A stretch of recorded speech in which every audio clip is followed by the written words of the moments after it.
Good morning, everyone. My name is Eric Pretzlov. I am an AmeriCorps member with the Chagrin River Watershed Partners. We are joined today by Christina Znidarsic of Davey Resource Group. Just a quick reminder that this session is being recorded, so if you want to go back and watch it at another point, you can do so.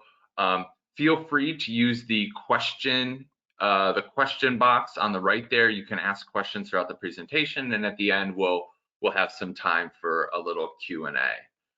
So just be sure to add those throughout as they come up. And with that, I'll turn it over to you, Christina. Excellent. All right, well, thank you, Eric, and hello, everybody. Good morning. Welcome to the story of stream restoration. So let's just kick this off. A little bit about me. What do I do? Officially, I'm a senior associate consultant with Davey Resource Group, and I also lead the design, build, stream, and wetland restoration team, which means that I'm responsible for managing all the stream and wetland restoration projects that we currently are active in Northeast Ohio and Northern Ohio in general. Unofficially, though, I like to style myself as a goat rodeo specialist, professional cat herder, riparian superhero, and also watershed cowgirl. All the essential components of being a project manager. Also, as you can see in this photo, I wear high vis like a champ, and I like doing it, and I do a lot of it as part of my job. So let's take a quick poll. First of all, just make sure that you're all woken up and you're all paying attention. So in the chat, there should be a bar on the right side of your screen where you see like a chat. If you want to just drop the number in the chat, I'd like to kind of get a quick vibe in terms of like who all is here and what you all are interested in. So if you want to take the time to do that, I'll give it a few. Are you here for option 1? I've performed stream restorations or been involved in one before. I've never performed or been involved in one, but I am interested. I'm just here for some good info and a good time. Or have you found the wrong webinar, in which case you're welcome to stay. But you will be learning about stream restoration today.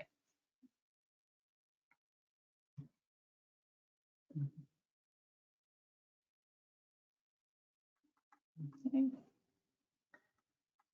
See some people are dropping it also in the Q&A.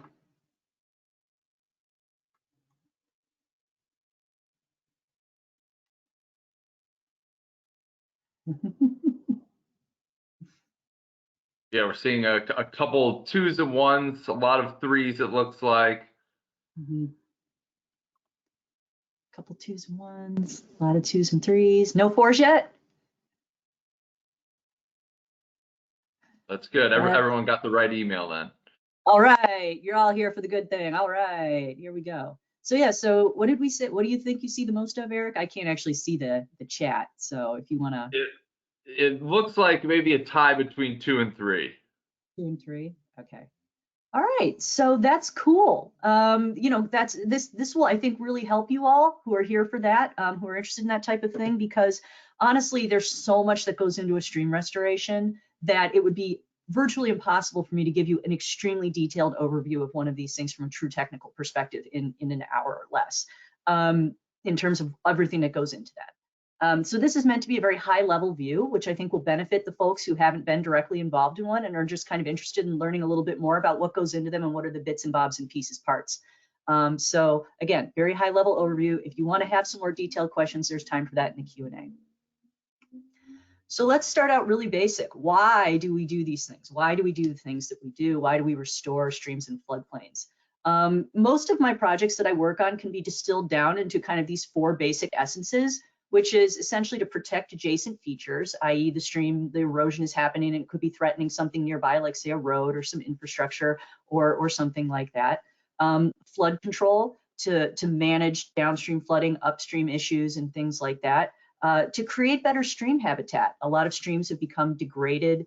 Erosion is happening on these stream banks, further degrading the in-stream habitat. And so a lot of times we do it to help improve that ecosystem and raise that habitat quality. And then also the one that is probably the most important to me on a fundamental level, because I am very passionate about this area, and this is why I included this aerial of Lake Erie in the background, is to improve water quality.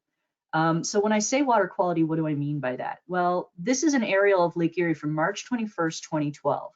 One of the things about 2012 was that we had a very mild winter in 2012, which meant that we had a lot more activated sediment, a lot more runoff happening because there wasn't enough snow and ice to really lock things down for a bit.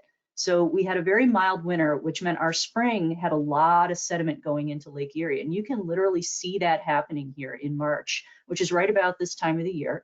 You can see these plumes of sediment coming down around Lake Erie, and those are coming from rivers.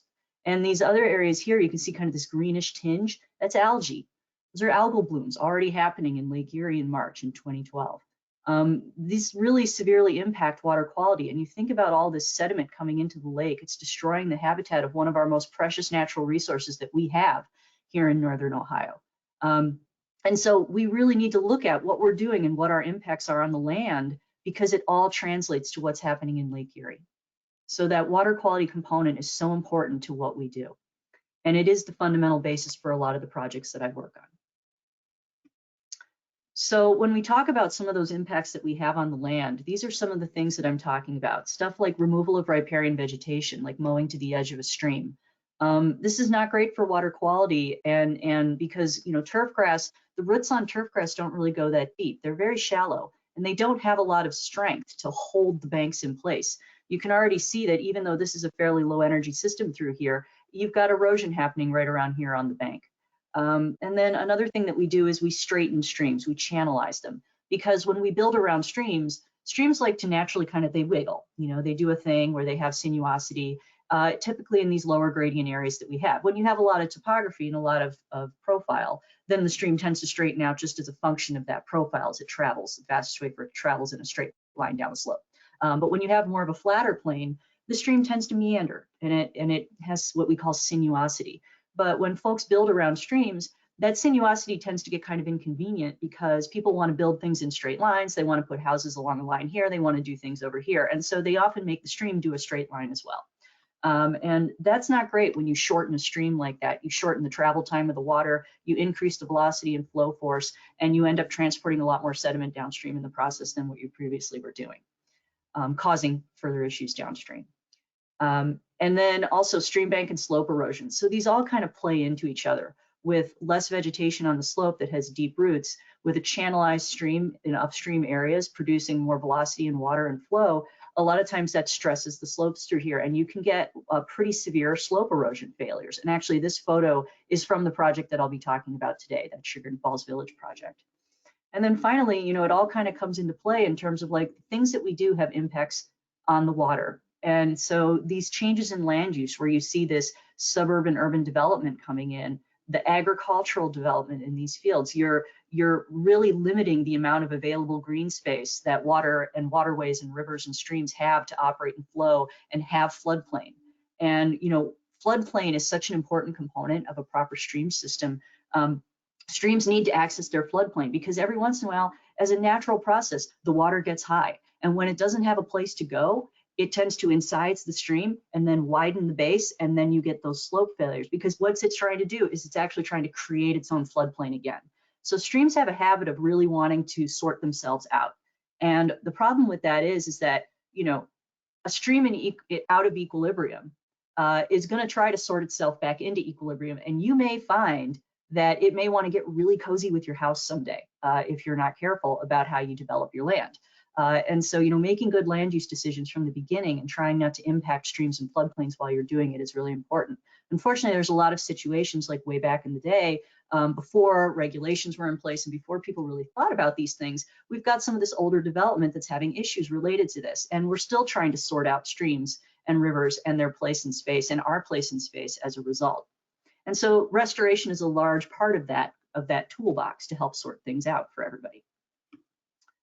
So in this particular situation, we had a problem, and that problem was we had some pretty severely eroding banks. So this is looking upstream, and then this is looking downstream. That's a decently sized tree right there.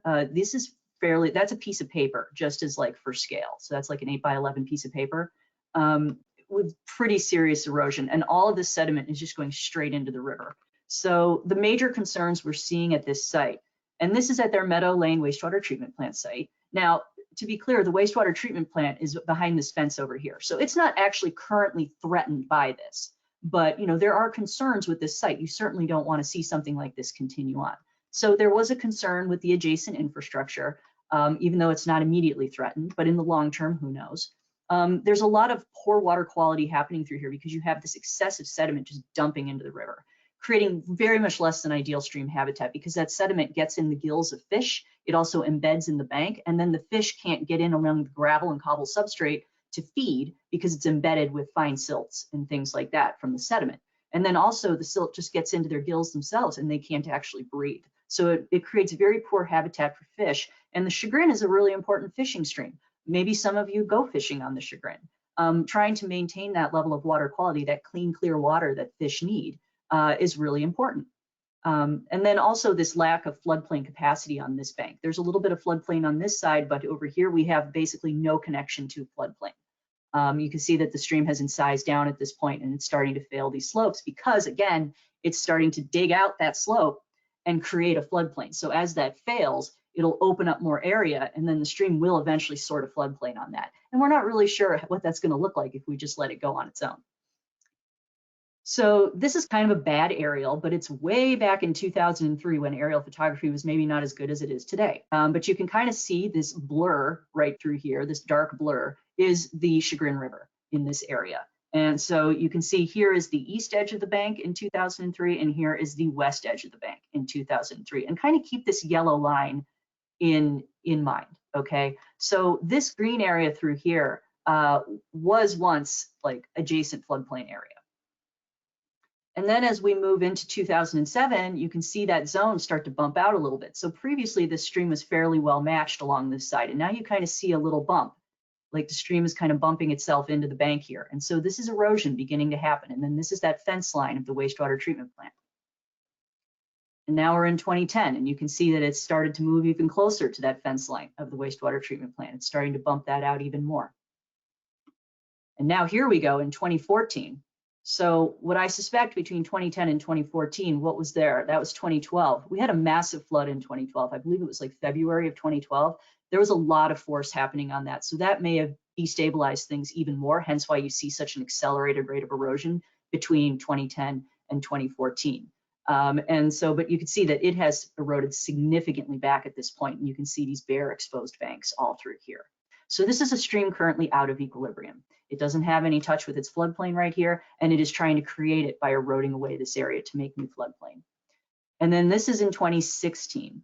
So this is the amount of bank loss, this yellow line again, that has happened between 2003 and 2016. Now, in the grand scheme of geologic time, that is a blink of an eye. That is a significant amount of erosion that has happened in this area in a very short period of time. So, and you can see that this is the fence line now. There's almost no room here anymore. So something needs to be done. So we've got severely eroding banks and poor water quality. So one of the solutions that you could say is we need more floodplain, and some other things too, which I'll get into as a part of this restoration. But now we've identified the problems of the project. So then your next step is to identify the goals of the project. And I want to stress that all of this goes on before we even put a bid out, before we even go to construction, before any of this even happens in like the actual what people think of when they think of stream restoration. So the identified goals of the project here are obviously to improve water quality. We need to reduce all of that excessive sediment going into the Chagrin at this area and causing massive problems for fish and other bugs and habitat. Create that better stream habitat, improve things for the fish that are there, increase that floodplain capacity, give the river a place when it rises up to settle out and drop out some of that sediment instead of taking it downstream and eroding the banks even further. And then also a long-term goal, again, that wastewater treatment plant is not immediately threatened, but long-term, they had concerns about potential stability issues with the wastewater treatment plant. So this is a potential benefit of a project like this, is that it would also protect the wastewater treatment plant long-term. And so then at that point, once you have your identified goals, then you could start thinking about, okay, well, how do we make this happen? And most of that comes down to funding. So how do we find funding for this project? Do we have capital funds in order to do it? The answer is typically no. There are instances where communities or folks can have the capital to do a project like this just from the get-go, but those are fairly rare. Most of the time what we're doing in these projects, especially ones that are so obviously triggered by water quality issues and things like that, that they often align with available restoration grant funding. So we tend to look for that first, and that is where Chagrin River Watershed Partners and other watershed organizations and other nonprofits come into play in our area.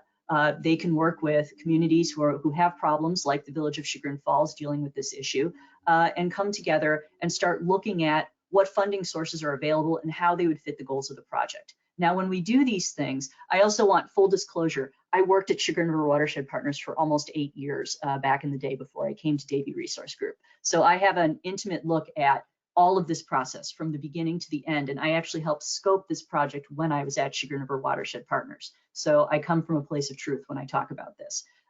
We identified the funding source to best fit the goals of this project. And we look at things like the size of the project. What type of funding is available in this grant? Certain grants only fund projects of certain sizes. Like, for example, some grants like Great Lakes Restoration Initiative can fund much larger projects. You could have like $1 million project potentially through Great Lakes Restoration Initiative. H2 Ohio is another one of those. It's a focus on wetland restoration, but you could also do it for streams nowadays. That could potentially also be a larger scale, but they tend to like big projects for that. For like a smaller project, which this is actually considered a fairly small project in the grand scheme of the world, typically you would be looking at smaller grant funds. Things like Ohio EPA Section 319, for example, which we determined would be the best fit for this project. Section 319 grants tend to fund anywhere between like, I think that the top that I've seen, like you can go up to 500,000, but typically I see them funded more in like that 300,000 spot, like 200 to 300,000. And then also looking at that benefits of the project. Like if you do this project, what will be the attendant benefits of that project? In this case, we're clearly looking at water quality benefits. We're looking at that better stream habitat. We're looking at that increased floodplain capacity. And Section 319 is strongly geared towards you have to do a project that will increase water quality and move the stream closer to what is called attainment of water quality standards set by the state of Ohio. So this stream needs to move closer to those standards. We need to protect what's already good there, and we need to improve what's not. And so this project would help us do that, making it a perfect fit for Section 319 grant funding. In addition to this, Chagrin Falls did provide cash match for the grant. So at this particular time when we were doing this grant, that's another thing you have to think about is like, is there a local match requirement? In this case, there is. It was a 60-40 split. So they were able to provide that cash match to the grant. Nowadays, Section 319 doesn't actually require a match. That can change, so always thinking about that. Does the available funding source require any sort of local match? In addition to this, Chagrin Falls Village, in the interest of time, wanted to get things going faster, so they actually did provide some of their own capital up front to fund the design and permitting process in order to produce what is called a shovel-ready, i.e. ready to dig, plan to take this project immediately to construction once it is funded through the grant, if it is funded through the grant. So we were able to kick off design and permitting almost instantly on this project because of that, which is rare. Typically you have to, get that money together, get the grant, which I'll talk about in a little bit, and then you start to begin all of this. But in this particular case, we were able to move into this phase pretty much right away, which is great, to kick that off. What goes into design and permitting? This isn't just, me sketching out some stream restoration on a napkin and being like, here, build that. There's a lot that goes into doing a stream design. We usually start with field assessments. We look at available survey. We perform our own survey. We take things like cross sections of the stream. We take measurements of the bank. We look at any existing utilities that may be nearby. We take the inverts, the elevations of the culverts and things like that we see. And so we can basically build a model of what that site looks like in usually our CAD-based design. And be able to do that as our base conditions so that we can then start laying what we think the restoration needs to look like on top of those baseline conditions. So we're essentially establishing the baseline conditions for the project. In addition to getting those physical measurements, we're also taking ecological assessments to determine the quality of what's already out there in the ecology. We delineate any known streams and wetlands. So in this case, there's very obviously a stream. And we've looked around for available wetlands because if there are wetlands, we want to make sure that we're not negatively impacting them as a function of this project. We also tend to note what invasive species are present in the project area because we may perform invasive control as a part of the project. So understanding what type of vegetation you see out there. In addition, you look at what is native out there as well, because that can often help inform what is thriving and where, if you're going to be repopulating with native species as part of the project, what types of plants you may want to be working with. We also measure what's called the severity of stream erosion, and that's something called the Bank Erosion Hazard Index, aka the BHI. And I wanted to note this because when you're putting together information that you could potentially be using to submit for a grant, a lot of times what you have to do is you have to look at what type of monitoring and what type of data you're going to be submitting that will best help you with the grant. And so in this particular case, we typically use things like the QHEI, the Qualitative Habitat Evaluation Index, which is a way to kind of measure the physical components of a stream to see whether or not it can support a healthy fish and bug population. Specifically fish. QHEI is very closely correlated with healthy fish populations. And in this particular case, because of the width of the chagrin and the nature of the chagrin in this area, it actually has a really good QHEI. The QHEI here plots out to over 70, which is phenomenal for a QHEI. That's a really solid number. You know, it could be better, but that's generally, you're generally doing pretty well if you can get a stream that high on the QHEI. 80 is usually considered the standard that we like to do. So there is room for improvement here, but in this particular case, you know, you've got a QHEI, but it's not like a terrible QHEI. But then we look at the B high, and that's where the real problem comes to light in this case, because in the case of this project, the eroding bank was the big issue, and that's what B highs are meant to measure. Is so the B high is the evaluation of that bank erosion. So you could go and you could do a QHEI, and you could look at this and be like, well, according to the QHEI, without ever having stepped on the site, well, according to the QHEI, this isn't too bad. You just might need to do a few things. But then you do a B high, and it becomes very clear that this is a serious issue and needs to be solved. So, you know, it's all about what data are you using to best present your case. So that's what we look at when we do these types of assessments. What will benefit our project the most in terms of data gathering and collection. We use this to develop the restoration design. In this particular case, again, we're looking at that floodplain excavation to open up some floodplain, reducing that channel width because you saw that that channel became very over wide in that particular case, and it was helping destabilize and causing more erosion.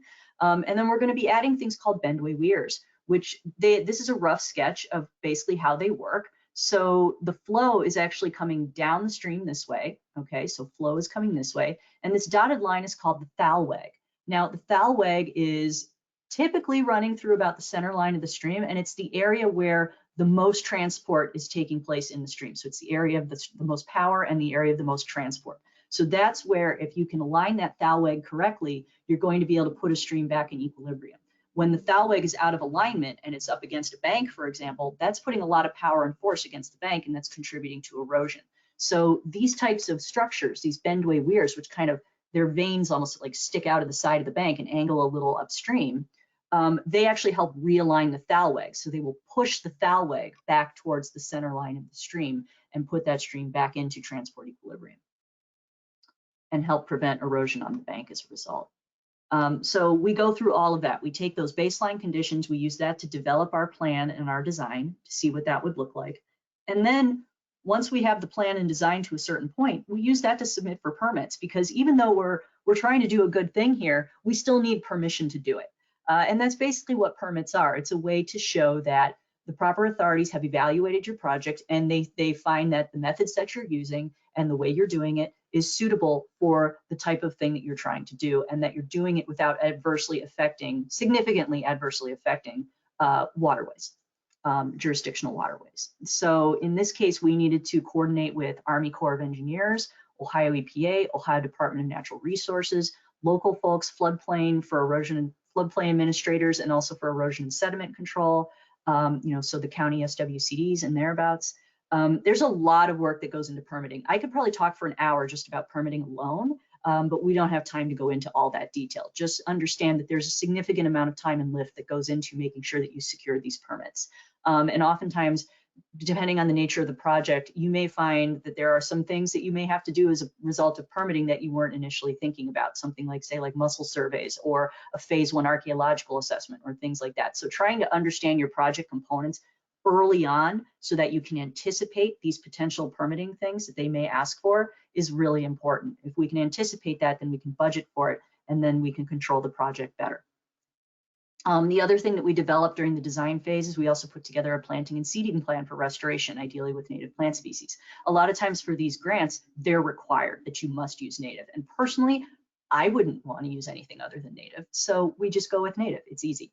And again, looking at what's already out there that's native can often help inform that plan. And then, you know, there's different ways to do a project. So you could be taking it design and permitting, and then you could potentially also be taking it straight into build once you have the design and permit in hand. That's called design build. So there's design build project delivery, and then the other one I work with is design bid build project delivery. So in design build, the design team and the build team come in at the beginning together as the full team, and then they work through all the way from the beginning to the end of the project lifetime. In design bid build, the design team comes in on a separate contract, they do the design, sometimes they secure the permits, other times it's the contractor's responsibility to secure the permits, and then they also produce bid documents to help bid out the designed project to an available restoration contractor who then comes in under a separate contract and finishes the project. And oftentimes the design team may have some additional oversight capacity on that build side, but it's not necessarily as cohesive a unit working together as a design build project delivery. So in this particular case, we did it design bid build because again, the village provided funds up front to get this design and permitting out of the way before we submitted for the grant and before we went to construction. So writing the grant. I've written a lot of grants in my day. It is, in my experience, a lot less exciting than what this guy makes it out to be. And it is way more similar to what this image looks like here, especially the whole eating at your desk part. That is so real. I have definitely been there and continue to be there in some cases. There's a lot that goes into writing a grant, especially a grant like this where you're dealing with water quality. So you need to be thinking about how you're going to fund that construction phase.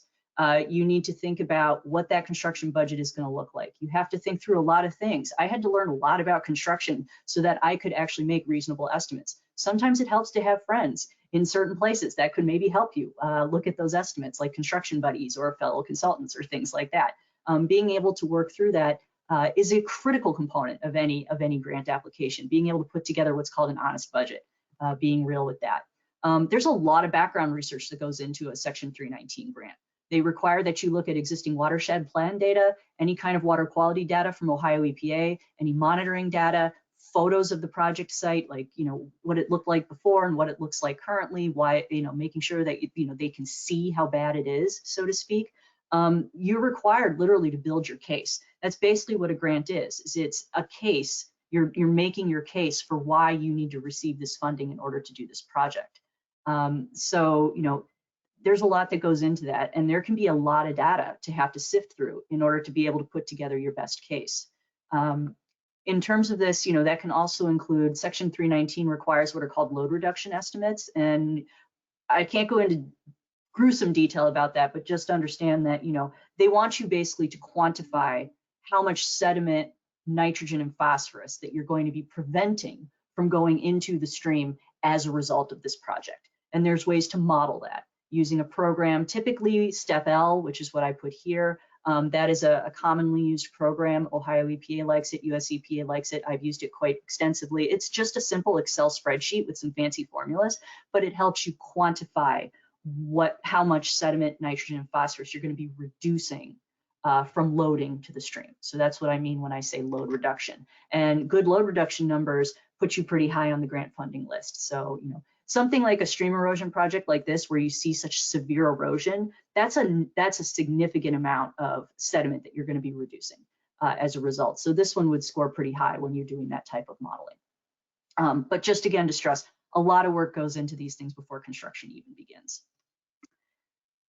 So we've written the grant, we've gotten the grant, which is hooray, and now we've been able to hire a contractor, and now we move into construction phase. So because of the design work that we've already done, we've established what's called the scope of construction. And the scope of construction in this case was 250 linear feet of eroding stream bank restored, so address that. You do it using a bioengineered stream bank stabilization process. And by bioengineering, I mean what we're using is natural methods. So we're adding natural materials like rock or vegetation. We're doing soil grading to establish floodplain. We're not doing what are called gray solutions, like we're not pouring concrete, we're not driving sheet pile, we're not doing anything like that. We're using bioengineering. So we're trying to mimic those natural processes that keep streams in equilibrium at the end of the day. We're going to be excavating that floodplain and reconnecting this section of the Chagrin with that. We're doing approximately a 1/4 acre of native riparian plantings in the newly excavated floodplain. The construction period ran from 2017 to 2018. And then again, this was that funding that was provided for the construction through the grant. So again, there was that local match component from the village, and then this was the federal ask. So combined, this project for construction alone cost about $148,000. And that's just for construction. I have the separate design and permitting stage here, which went on in 2016, and it was for about this much. Now, to be clear, we did not produce fully engineered design sets for this. So there's different stages of engineered plans that can be produced. We took this one about to like a 50–60% design, which means it's about, not fully finished, but it's enough to be able to do what's called for this type of work. And the build partner here was Marks Construction, who's a build partner that Davey Resource Group has worked with for almost 15 years now, and they have a very good relationship with each other. And you don't necessarily need a fully engineered design all the way to 100% plan set in order to do this type of work when you have a good team that you're working together with. So here's some construction photos. It looks a little rough, but these things always do when you're starting to open things up. So you can see they're starting to kind of grade out that floodplain and start lowering that floodplain and excavate that out. This, I want to draw your attention to this right here. This yellow thing right here is basically called a sediment curtain. And that is a best management practice that we install across the stream to literally capture sediment that may fall in while we're doing this type of work. Because, there's sediment erosion happening in the stream, but we don't want to be contributing to it while we're doing this work. So there's a bunch of these types of best management practices, or BMPs, that are used to help prevent that or to minimize that as much as humanly possible while we're doing this project. We're not just dumping sediment into the river while we're doing this, even though we are opening up a significant amount of dirt. So this is starting to place what's called the keystone. So the bendway weirs start here. They're basically like plants. We root them into the bank, okay? And that's called establishing the key. So you have this large rock and you build it back into the bank, and then you literally build the weir off of that key. And the reason why we do that is to prevent what's called short circuiting around that bendway weir. If there's erosion that happens here and this isn't keyed back far enough, it can bypass around the back end of that weir and start eroding around behind the weir, which is bad. We don't want that to happen. So one way you prevent that is you make sure that you've established a really good deep key here to help build that off. It creates that stability that you need, and it helps it stay in place. This is as we're kind of building out these individual weirs through here. So we did about, I think 3 around here, maybe 4 total when all was said and done, but you can kind of see these kind of coming out like this. And it's a combination of soil and rock, but we're using rock to build that base. And they're going to be, the idea is that they stick out at base flow. So at base flow, you're going to be seeing them. When the water gets higher, they get inundated. But the base flow conditions is what we're trying to control through here at this particular moment, because we want to make sure that that thalweg is not over here. So this is looking upstream. So we want to make sure that the thalweg is not over here. These are helping push the thalweg and keep it in the center line of the stream through here. So there's that sediment curtain again. So we move it as we're doing work. So, it's not completely across the stream at this point because we're doing some finesse work right here. So we moved it specifically to capture this sediment that's happening along the side here. So that's the beauty of these BMPs, this particular type of BMPs. It's very, very movable and flexible, and it's not a pain in the butt to move it around. So you can be very nimble with it and use it to where it's best suited. And this is, so you can see the weirs through here, 1, 2, 3, right through here.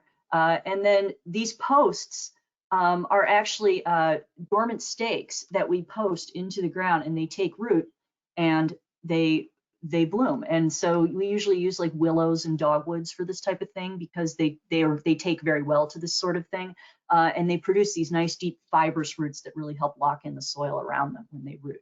And then this is the straw, which covers the seeding. So we seeded out this floodplain, but you can see that the severely eroding area, this steep bank, has been completely cut back, and this nice floodplain has been opened up. I've got a lot of pictures from this particular view, so you'll be able to get a decent idea of how this project has evolved. Just keep that white house in mind as you're looking upstream. So this is putting in some of the potted plants for the floodplain. You can see, again, this floodplain has been opened up significantly, and we've given it a lot of nice room to work in. So here's a good before and after. So again, see that white house here and then here?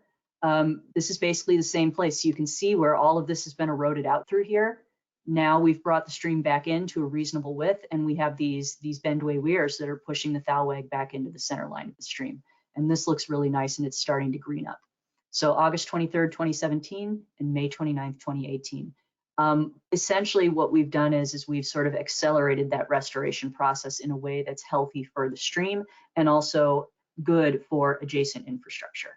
So, this is a great restoration to accomplish many goals at once. Again, looking at that, so this is that aerial that we're thinking about. Remember how far out it was in 2016 before we started this? This is what it looks like in 2018.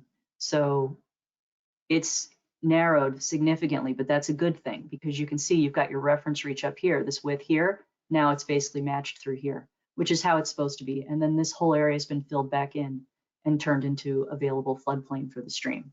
So we've gone from a severely eroding bank here with, the wastewater treatment plant right over here to a lot of space now. The wastewater treatment plant is still way back here, but you've got this beautiful new floodplain. The water quality is good. You don't have excessive sediment coming into the river anymore.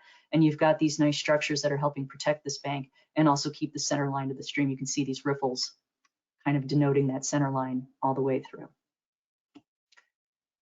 So this is looking downstream, kind of when it's still fresh. So you see all the rock and things like that through here. You can see a little bit of greening up happening. You can see kind of these posts and things starting to take. So these were those posts I was showing you before. They do work and they take. So you can see the little leaves coming off of them. And this is it kind of greening up a little bit more. You can see more of these posts. And then this is a bad picture, but I apologize. It's really hard to take picture of fish in streams when you're not really like looking for them, but that's a fish. And so, one of the things that these weirs offer is they offer stilling areas in between them where the thalweg is coming along the outside. They offer these stilling areas for fish to rest and feed, almost like, bringing in kind of that pool habitat kind of thing. So this has really improved the habitat for fish, and we've been seeing a lot of fish out here as a result. So this is after it's really greened up a little bit. This is looking downstream. And this is fresh. I literally took this photo yesterday. I was thinking, it would be really cool to come out and kind of see what it looks like even now. Now, keep in mind, this is March. Not much is greened out in March at this point, so it still looks a little, it'll get there. It'll green up again. But you can see how these rocks have matured and how they're starting to look like almost kind of like somewhat natural. You can see that sediment has kind of come in around them. And you've got these still pool areas for the fish to rest and feed, and the thalweg is doing exactly what it needs to do, coming right down the line here. And actually, while I was standing taking this photo, 2 trout jumped right by me, which was really cool. And there was a fisherman downstream who I think is going to be really excited about that, or was. So to wrap it up, what does a stream restoration take? I would say it is definitely time and money, and I may also add in talent because you need people who know what they're doing. But these are kind of my major points here with this whole thing is if you want to do something like this, if you're curious about how these things go through, definitely be real about your time frames. These things do take time. This entire project from beginning to end, when it went to permitting and design, was 2016 to 2018. But before that, there was scoping, there were meetings, there were things that was happening on the front end that all had to happen and get in place before we even moved into what could actually be called the actual work of the restoration with the design, the permitting, and the construction. So there's this whole other front end that I think a lot of people don't kind of understand. There's a lot that has to happen sometimes to get these projects moving to completion. So be real about your timeframes. When you've identified that problem, understand that it may take a year plus before you get from we have a problem to here's the solution and here's how we're going to solve it. Anything can affect that. Now, in this particular case, we had pretty much instant stakeholder buy-in because the village owned the property and they wanted to have something done. In some other cases, there may be adjacent landowners that have to be brought on board in order to do the project effectively, and you have to kind of talk to them about that and get them to the table. So it may take time on that end. Also, with grants, if you're looking for grant funding, you definitely need to be real about timeframes. Things like public bid. Most grants require public bidding, permitting, construction. Looking at a grant and structuring your construction timeframes to hit optimal planting times so that the site doesn't stay open, like you can get it planted up and buttoned up quickly. Looking at any available in-water work restrictions. So that goes back to permitting, where in the case of the Chagrin, there's restrictions. And in the case of most streams, warm water habitat and other streams, where they actually won't let you, you have to request a waiver, but there are windows where you are theoretically allowed to do work in streams, meaning you're going in, you're excavating, you're building in-stream structures, you're grading banks, you're doing things that could disrupt that stream. And the reason why is because it's tied around fish spawning and feeding. And depending on the type of fish, whether it be like persids, salmonids, or just, fish, there's different windows of operation. So, you have to look at that in terms of your project. Like that is just one thing, but sometimes it can be a very significant thing. Like if you get your project delayed through other things, suddenly you may have to go to construction during a time where theoretically you're restricted from doing work in the water due to fish. And then you would have to apply to Ohio Department of Natural Resources for what's called an in-water work waiver, which adds time. Not necessarily too much time, but it is still something you have to think about. So being really honest about your timeframes and understanding that even that in the regulatory world, there can be delays when you're dealing with this type of stuff. That's the one thing I want to stress the most about this. It's just be real with your timeframes and understand that you can't necessarily go from zero to restoration in a short amount of time with a lot of these projects. Once you've identified your project, definitely identify how best you want to solve your project and set your goals. And be good about that and be true about that, because a lot of available grant funding fits certain goals. So making sure that you've aligned those two things if you're going for grant funding is very important, or else your project won't be that competitive. If you're applying for a funding source that's just there and you think, well, I just want that money, but you haven't really put the time in to think about whether or not your project goals truly align with that funding source, then you may be very disappointed when you go to submit that application. And then some grants, like I explained earlier, they require a significant lift of time and technical expertise, and you may need help to do it. And that's, again, where organizations like Chagrin River Watershed Partners come into play, because they have that technical expertise and they can assist you with these things and help get you there. And then, again, taking that time to develop that honest budget for implementation from beginning to end, understanding what the actual costs of construction are. Don't just say like, well, our capital fund has this much money in it for this, so this is what it's going to cost. That may not work for you, unless you have a pretty decent capital budget or something like that. That would be great. But looking at that budget, and if you do have available funds, you can leverage them into grants. Like, for example, if you don't have enough funds in your capital budget to just pay for the project outright, you could use it as match. You could use it as match towards a grant to help leverage in additional dollars to actually perform that work. So looking at that. And making sure that you budget for that. So with that, I thank you. And I think we have, looking at my clock, it looks like we have about 15 minutes for Q&A, which is perfect. So Yeah, thank you. Thank you for sharing your expertise with us. It's really, really quite amazing when you see how much is lost in such a short amount of time, like you were saying. Mm-hmm. Yeah, we have a few questions here. Just a reminder to everyone, you can use the Q&A box on the right there and submit some questions. Somebody wants to know, when you are working on a project, do you consider downstream issues as well? Does the size of a floodplain or the reduced velocity help with downstream issues? That is a great question. The answer is absolutely yes. So in this particular case, we actually did look at that. And we always typically look at that, because one of the things that you always want to make sure you're doing when you're doing a project like this is that you're not negatively contributing to downstream, of course. And so that's what, going into that design process, we have engineers that do modeling downstream to see what those impacts of our restoration are. So we look at that pre-condition, so that pre-construction condition, we model that. And then we also model what our post-restoration condition will be before we even start scratching the earth, And so we look at that and we make sure that we're not negatively contributing to downstream impacts. But also, a lot of times when you're doing these types of projects, in the case of this one, you may also be solving a downstream problem. Like, we're definitely fixing an issue that is right here. We see that eroding bank. We know that we can just fix that right then and there. But by adding that additional floodplain, we're also helping solve some known flooding issues that are happening downstream. So in this particular case, this stream takes a bend and it basically goes under a bridge. There's a crossing there, and there's some things there that are happening, and it kind of goes near a crossing, and there's some culverts and things like that. I don't think it doesn't go directly under Solon Road, but it's very close, and it kind of just comes right around. And so we do see these issues there where it can kind of get backed up, so to speak, and you can see some flooding happening there, where you have issues related to that. And so by opening up this floodplain upstream, we're helping to alleviate that downstream pressure. So you're helping solve some problems there as well by doing a project like this. I cannot stress the importance of making sure that a stream has adequate floodplain. Yeah, the floodplain access is really what will prevent, your basement or your house from getting, inundated when we get those severe weather events.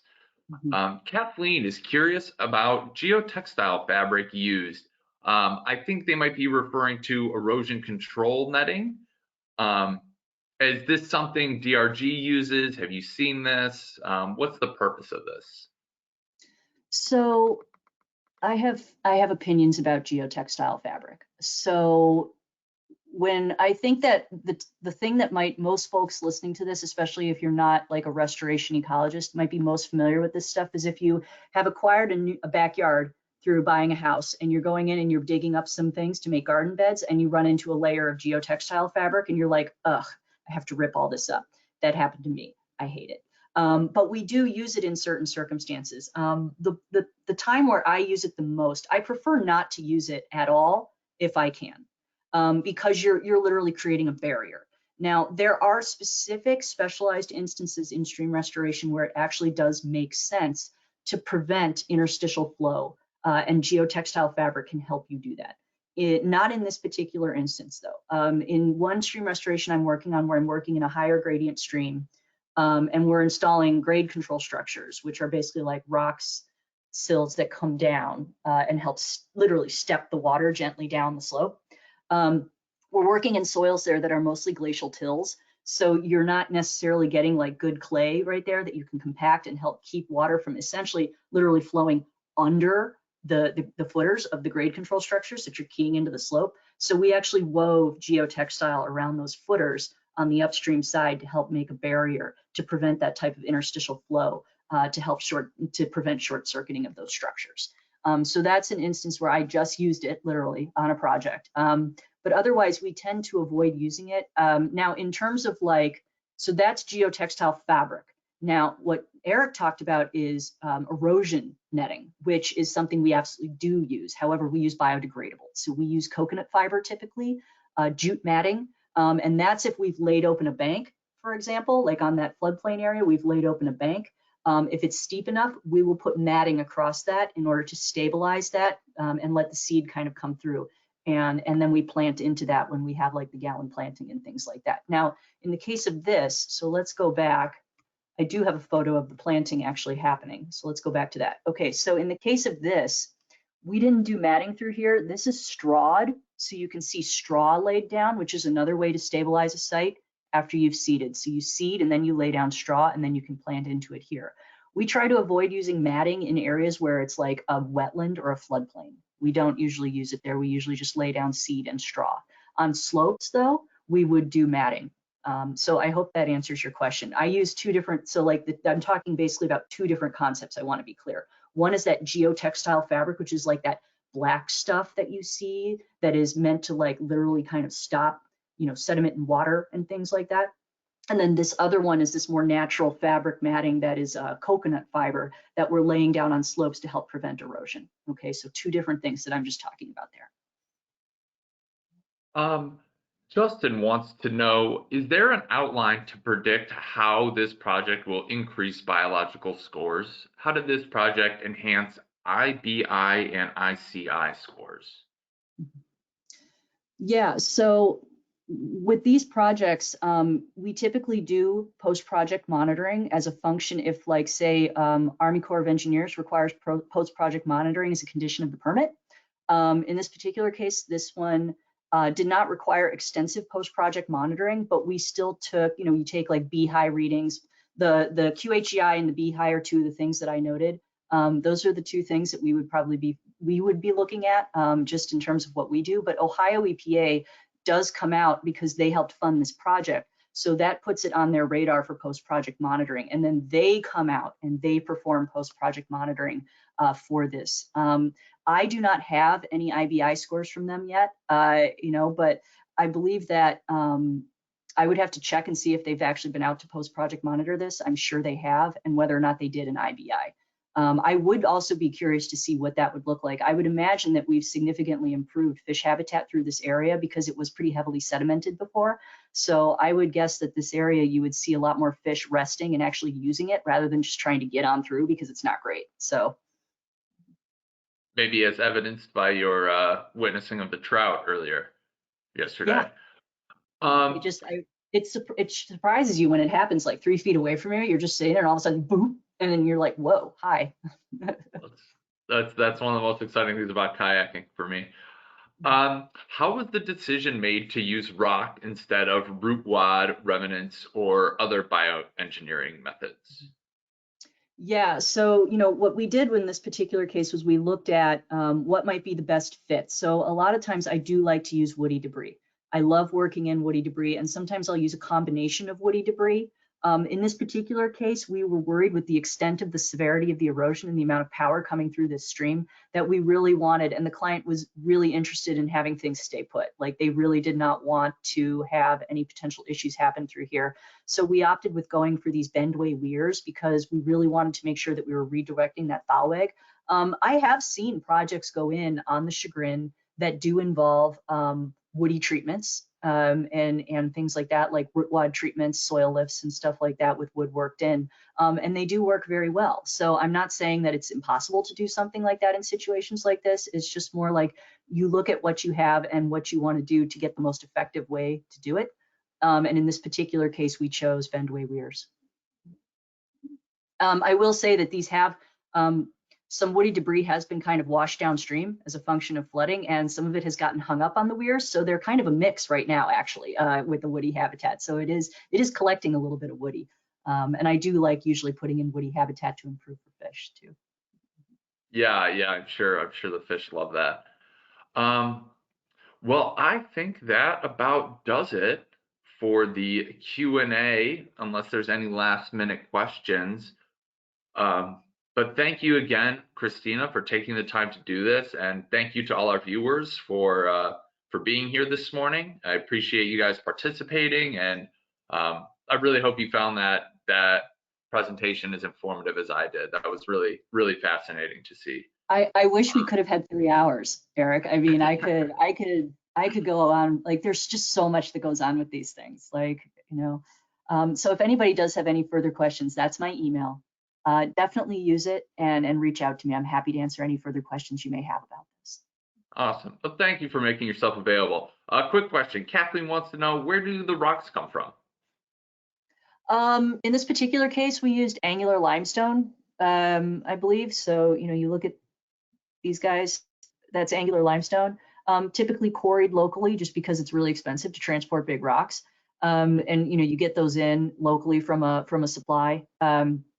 And then in some cases, though, I like to use rock that's actually like truly native to the area, because you'll notice there's not a lot of limestone here. So in this particular case, we used it because angular limestone is heavy, it has good density, and it keys in really well. Again, we had concerns about the power that was moving down the stream, and so we wanted to make sure we were using rock material that would really stay put. And so we chose this dense angular limestone as our material. In other circumstances where you may not be working with so much stream power, in our area, I like to use native sandstone. So I'm a geology major, and I will tell you that sandstone is fluffy compared to limestone. And that sounds weird, but it does have less density, and it can mobilize a little bit quicker than limestone. So I like to use it, but in areas where we have concerns about excessive stream power and things like that, we may resort to angular limestone. That makes sense. Yeah. Well, thank you so much. Thank you, everyone. Um, and thank you again, Christina, for doing all this. This was fantastic. Really appreciate you being here. Yeah, I appreciate it. Thank you. It's nice to hang out with CRWP again. I'll tell everyone I'll make sure everyone knows you said hi. Yeah. Okay. All right. Thank you, everyone. Have a good morning. Great.